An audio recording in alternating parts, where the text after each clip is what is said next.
Hollywood is having something of a transition period, shall we say. With the proliferation of social media has come an overwhelming amount of tailorable data, i.e. ways for production teams to analyze the wants and needs of the masses, hopefully discerning precisely what the best movie is or what the best storylines are supposed to be. Fans' wants and needs are frequently cast aside, as even though there might be vocal contingents screaming about character resurrections or dangling plot threads, the millions of us who test positive for enjoying action flicks, volume-spiking jump scares, or half-naked female support roles win out. If you're anything like me, the past few years of Hollywood being inundated with 6 out of 10, yep, it's fine kind of movies, only points to one thing. Studios care even less about satisfying core audiences, discarding memorability for whiz-bang special effects and extra zeros on a paycheck. I'm Scott from WhatCulture.com, and these are 8 times Hollywood didn't care what you think. Number 8, making The Hobbit into a trilogy. What an absolute clusterfuck the production of The Hobbit turned out to be. The first being in pre-production with Guillermo del Toro at the helm, the project then fell apart and was later picked up by Peter Jackson, only for Warner Brothers to impose an insanely rushed schedule so they could make up for lost time. Worse still, as another money-recouping measure, the confirmed 2-parter was then split into 3 movies only months before the release of middle installment Desolation of Smaug. The result was Jackson and co. having to not only butcher the source material further, on top of the fact that fans were already notably annoyed that Del Toro had been booted off the project in the first place, but the latter 2 movies were loaded with CG, terrible jokes, a studio-mandated elf-dwarf relationship, god-awful pacing, and a feeling that all those involved just wanted it to be over. The Hobbit, one of the most beloved children's books of all time, dragged kicking and screaming onto the silver screen as bells and whistles were surgically sewn on for all to see. Horrific. Number 7, Fox's treatment of the original Deadpool. In a phenomenally enlightening interview with Entertainment Weekly, Ryan Reynolds revealed that, as many suspected and director Gavin Hood had already heavily hinted towards, the reason Deadpool was so notably off in X-Men Origins Wolverine came from studio interference. Though Reynolds first being cast as Deadpool came with nothing but celebrations and fist-punching, I mean the dude pretty much is Deadpool in Blade Trinity and has been trying to get a solo movie off the ground for years, behind the scenes it resulted in one of the most bizarre versions of any beloved character on screen ever. Referring to it as a frustrating experience, Reynolds recanted how after a rushed script meeting during the 2007 to 2008 writer's strike, studio heads were convinced that sewing DP's mouth shut was going to work and that fans would go nuts for it. Naturally, the idea of muting a character known for verbosity is straight up the most dumb Hollywood thing possible, and the results went down in history as undeniably atrocious. Number 6, going with Jesse Eisenberg as Lex Luthor over Bryan Cranston. Ever since Heath Ledger defied all expectations and gave us one of the best Jokers of all time, Hollywood has tried this unique casting approach multiple times. A notable reveal was Jesse Eisenberg being tapped to play Lex Luthor in Batman v Superman, even though the mighty Bryan Cranston was also in the running. Though the latter was definitely fueled more by fans than marketing or interviews, Zack Snyder did reveal that they considered Bryan for the role, noting that he would have been great and he's an amazing actor. You're goddamn right.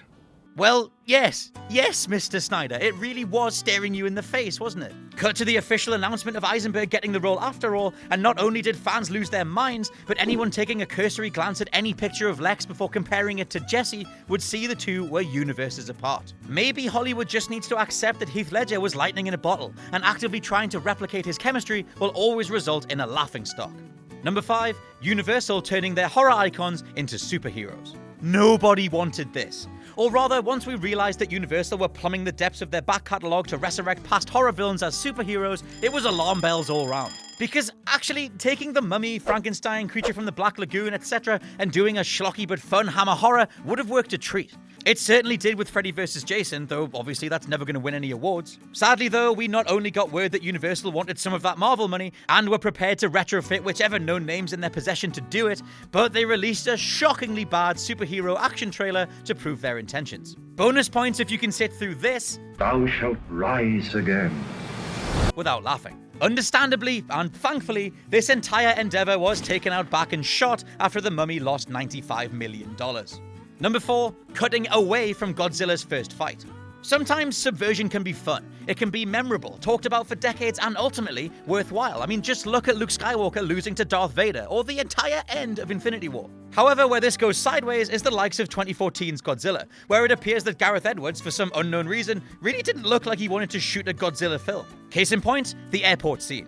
We'd seen the towering Muto beast laying waste to the population as the sheer explosive devastation of this creature tore through various airplanes. Thus, we were waiting for the literal king of monsters to save the day. Suddenly, his shopping center-sized foot plants the frame, and it's on. Godzilla stands there with a "I got this" grin, he roars, and it cuts. We cut away to a child on a sofa as the character watches him watch the fight instead. I mean, is Edwards literally trying to say that we're all just children for wanting to watch such a thing? I mean, clearly the answer is yes, but why take the job if you have such utter disdain for the fanbase? Number 3, everything about the Han Solo spin-off movie. Where to even begin? Casting? Minus Donald Glover, it's terrible. The plot? Filled with a tick box list of what to put in a Han Solo prequel, from Kessel runs to bad feelings about this. Even the very notion of doing a prequel movie about Star Wars characters leaves a bad taste after, I don't know, the prequels? Still, Disney charged ahead. Original directors 21 Jump Street's Phil Lord and Chris Miller were fired as Ron Howard replaced them to turn the script around in record time. The only presumed saving grace was that Lawrence Kasdan himself was the guy actively wanting to do the movie in the first place, yet in the end, there's not a single element that you can pluck out that feels remotely essential. Fans never wanted it, the production only spelt out the word disaster with each passing news bulletin, and in the end, the product itself bombed to the tune of losing around $150 million, if not more. Number 2, Ghostbusters 2016 completely wasting the original cast's cameos. Look, if you're going to take a beloved, and I do mean beloved, property and fit it for a new generation, you've got to handle the original with respect. Obviously, there was a monumental backlash against even the idea of doing another Ghostbusters without the original cast. Such a thing is now impossible after Harold Ramis passed away anyway, but to then include the remaining members in minor roles is just weird. The first trailer for 2016's Ghostbusters actually intoned that this was more of a sequel than a reboot too, opening with 30 years ago, 4 scientists saved New York. Does this mean we're going to get Bill Murray and co. in mentor roles? Perhaps cameoing to ease the new gang into a world of stream crossing and trap deployment? Nope. The following trailer ditched this approach, and the movie saw Murray, Dan Aykroyd, Ernie Hudson, and Sigourney Weaver play forgettable nobodies that could have been played by extras. Why? Number 1, treating Luke's first words like a joke. Star Wars: The Last Jedi. Ooh, what are Luke Skywalker's first words going to be? What's his role in the new movies? An entire movie's marketing and events teased this out, seeing The Force Awakens end on a literal cliffhanger, at least geographically speaking. The first glimpse of The Last Jedi we got was Rian Johnson and his team still on the island of Ahch-To, filming the continuation of Rey beckoning Luke to take back his lightsaber. And what happened? He comedically tossed it over his shoulder. Now, forget what this is supposed to represent, the disillusionment of a Jedi Master in the face of a never-ending war of light versus dark. The way that this is shot and acted is just plain wrong. It's worth pointing out and admiring the fact that Rian Johnson was given full creative control of The Last Jedi. He wrote and directed a Star Wars movie. It's something that only George Lucas has done until now, but that decision was ultimately its undoing. Sadly though, and keep in mind that the Lucasfilm story group, Kathleen Kennedy, and everyone else signed off on this stuff, we got a notably off-kilter scene instead of what should have been cinema history. Hey guys, thanks for making it to the end of the video. Aren't you a star? Don't forget to subscribe below, and also the people who made this video, they're right here, so go and follow them and give them some love. If you want to see more content, there's probably some stuff flowing up above my head. Why not check it out? It could be fun. I'm not your dad.